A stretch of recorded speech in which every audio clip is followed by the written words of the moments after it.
خداوند کے زندہ اور پاک کلام میں سے یسایہ کی کتاب اس کا 20واں باب۔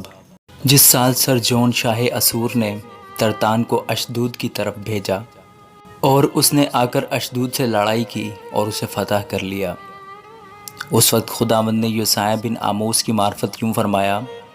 کہ جا اور ٹاٹ کا لباس اپنی کمر سے کھول ڈال اور اپنے پاؤں سے جوتے اتار۔ سو اس نے ایسا ہی کیا، وہ برہنہ اور ننگے پاؤں پھرا کرتا تھا۔ تب خداوند نے فرمایا، جس طرح میرا بندہ یسایہ 3 برس تک برہنہ اور ننگے پاؤں پھرا کیا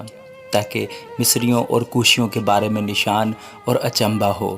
اسی طرح شاہ اسور مصری اسیروں اور کوشی جلاوطنوں کو، کیا بوڑھے کیا بچے، برہنہ اور ننگے پاؤں اور بے پردہ سرنیوں کے ساتھ مصریوں کی رسوائی کے لیے لے جائے گا۔ تب وہ ہراساں ہوں گے اور کوش سے جو ان کی امیدگاہ تھی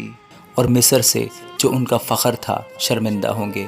اور اس وقت اس ساحل کے باشندے کہیں گے، دیکھو ہماری امیدگاہ کا یہ حال ہوا جس میں ہم مدد کے لیے بھاگے تاکہ اسور کے بادشاہ سے بچ جائیں، پس ہم کس طرح رہائی پائیں۔ آمین۔